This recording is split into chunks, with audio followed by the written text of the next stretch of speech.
I think this is really caused by a, chemical imbalance in the brain, and it can then be, triggered by traumatic experiences in life like the bullying, and that's, I think, kind of how it worked for me.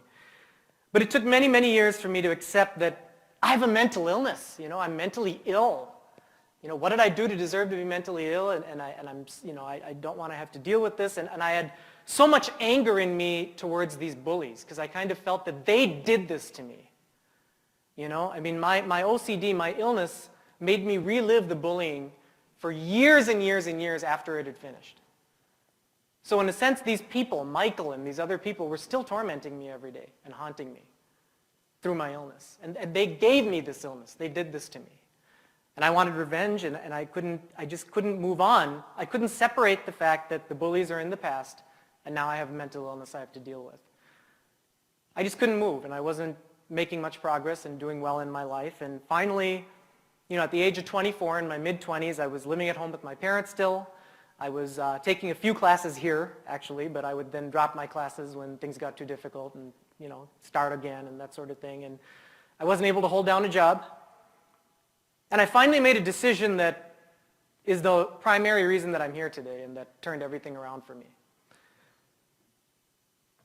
As an adult in my mid-20s, I decided to find, look up, and confront Michael, the worst bully from my past. Now, how many of you think that's a bad idea to find him? How many of you think that's a good idea?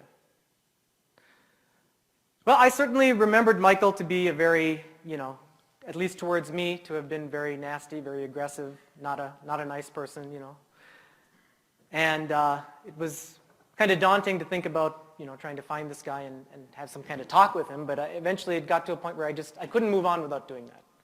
I needed to somehow put that behind me and so I could deal with my mental illness. So I said, I'm going to do this.